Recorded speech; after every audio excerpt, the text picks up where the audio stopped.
What's up everybody, my name is CB Cantwell. Welcome to today's video, and I just deleted Instagram off my phone.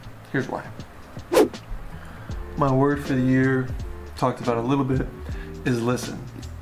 For me, social media is a way to kind of stay in touch with people, especially since I'm overseas, and I've changed my phone number so I can't really be contacted through normal phone anymore, so I use like WhatsApp and Facebook.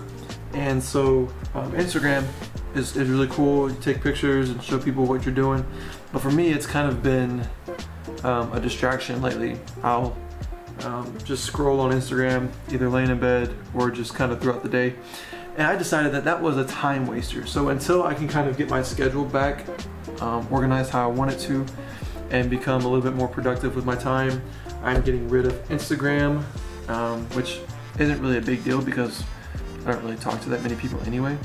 And with everything going on right now, it's just a bunch of drama. And as much as I support and want change and know all that good stuff that's going on, for me to be productive in my personal growth in life right now, Instagram is just a distraction, so I am getting rid of it. I'm just going to be doing YouTube and Facebook, because Facebook is the way we do contact with like our team and how we get all of our information. So I'm keeping that. It's not really a distraction for me, but Instagram is a distraction, and so I want to get rid of it for a little bit. For me, it's if I want to continue to grow and develop as the man I'm supposed to be, because I can't keep getting distracted by things that are going to bring me down and cause me to not reach my full potential, and Instagram is a distraction. So for me, this is a distraction, so I am removing the distraction. Peace out, Instagram, for now. I know I kind of talk about in my videos like, hey, go send me a message on Instagram, but there's an email on my YouTube page if you really need to get a hold of me or talk to me about making videos or anything like that. So email is on my bio and YouTube. Other than that, I will not be using Instagram for a while. As a believer in Jesus and as a human being, and especially as a man, I know it's easy to be distracted by what people say and how we are perceived, because as men we have to fight and work hard to be seen as valued, I think. If we don't have a successful job, if we don't have, sometimes if we don't have a girlfriend, we may be seen, or a wife, we may be seen as like, oh, what's wrong with that guy? And I know for me as a single guy living in a foreign country, with not a lot of people who believe in the same things that I believe, it's hard to be obedient and live how you're supposed to live. If you're a believer in Jesus, it's important that you surround yourself with like-minded people. You don't have to all believe in the exact same thing, but people who have kind of the same vision and ambitions that can help you stay on the right path. Because like I said, as a believer, having a strong community around you is very important. And being alone here in Germany is a challenge. And sometimes being by yourself is really good. You're able to hear Jesus talk, and you're able to listen a little bit better, and you're able to just kind of focus and zone in on Him alone. But also you're faced with challenges, temptations, and the enemy is going to attack you even stronger when you're alone.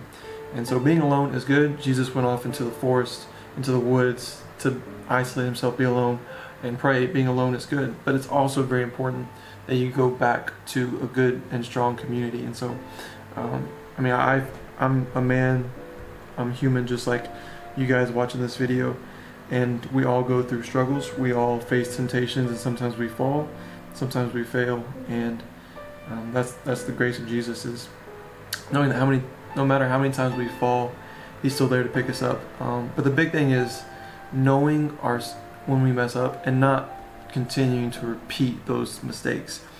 Loving Jesus and serving Jesus is saying, God, I know I messed up. I know I made a mistake. Please forgive me. Help me to continue to strive and chase you every day so that I don't make the same mistake again. Because Jesus is a very loving Father, and He wants you to return to Him. But He's also a disciplinary Father, and there's this thing called tough love, where He is I read this morning, and I'm in Luke. I've been reading through the book of Luke, and in Luke 12, verse 49, he says, this is Jesus talking. He says, I came to bring fire on the earth, and how I wish it were already set ablaze. But I have a baptism to be baptized with, and how it consumes me until it is finished. Do you think that I came here to give peace to the earth?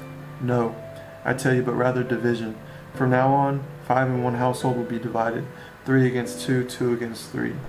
And so yes, Jesus loves you, but the dude also came to see who's actually going to serve him and who's going to hide away and not be obedient. And so I know for me, I beat myself up a lot for not being obedient and disciplined to what he's called me to be. And I feel like a hypocrite a lot of times because I preach or say, hey, don't do this because Jesus tells us not to do that.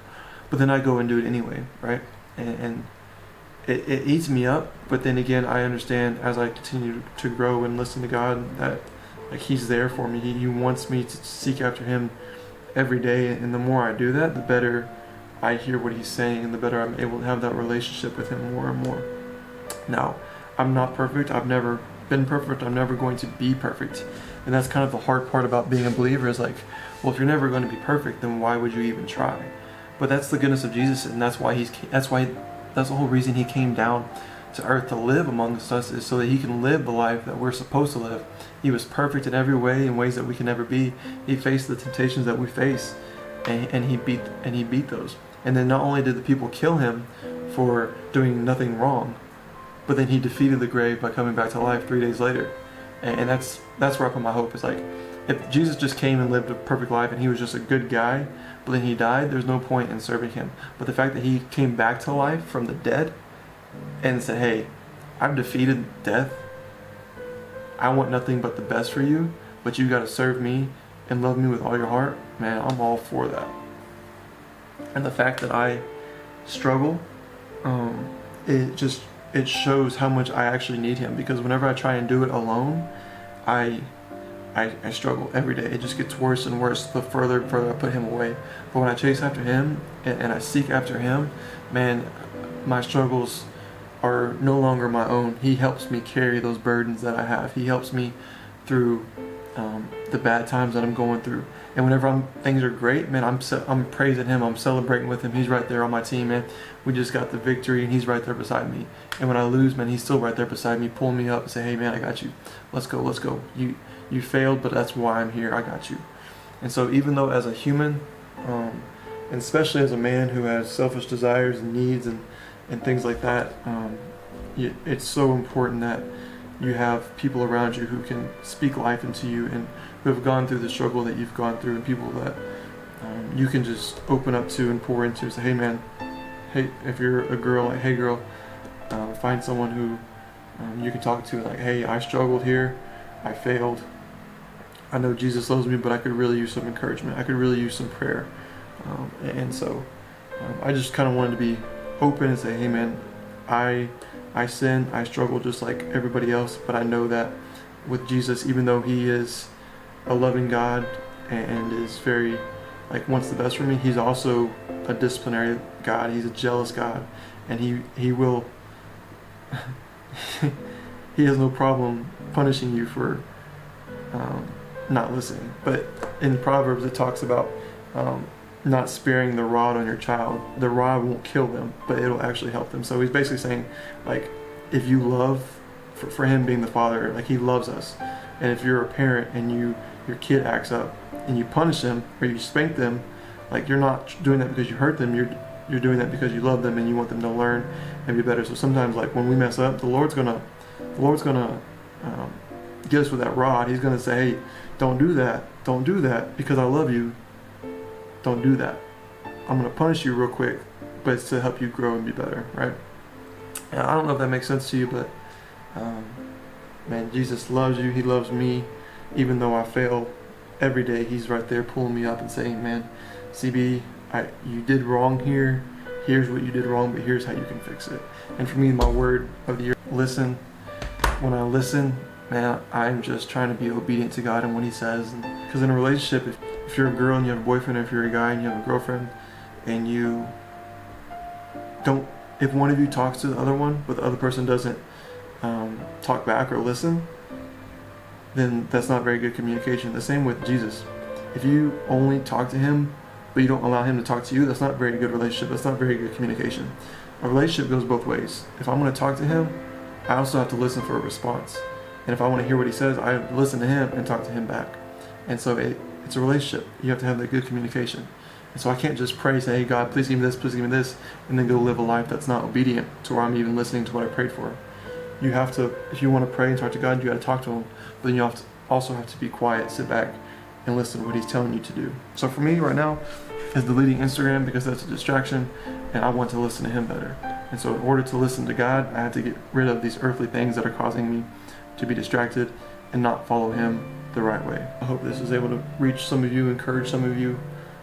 I know most of you Germans don't really like to hear about Jesus or religion, but that's okay. I'm not a big religion fan anyway, but I am a Jesus fan. And I think Jesus is pretty cool because he's done so much for me, and the more I serve him, the more he's been able to just show himself through me and bring people into my life who have just loved on me, encouraged me, and I've been able to do the same to other people as well. And so I know I wouldn't be who I am, where I am today without him, and so I just want to share some encouragement with you guys. If you don't like this, it's not a big, I'm not even going to focus on the negative. I'm not even going to draw attention to the negative people. I'm only going to focus on Jesus and let him do the work. And so I love you guys. I appreciate all of you who watch, and if you ever need to talk about anything, I deleted Instagram, but shoot me an email, or shoot me an email. I'd still love to talk to you if you have anything that you need to talk about. But just know that I suck, you suck, we all suck. That's why we need Jesus to help us suck a little bit less. And so I hope you guys have a great rest of the day, morning, evening, night, wherever you're at, man. Enjoy the moment that you're in. Just sit back. Sometimes just reflect on what's going on around you. Listen and be in the moment. Love you guys. We'll see you.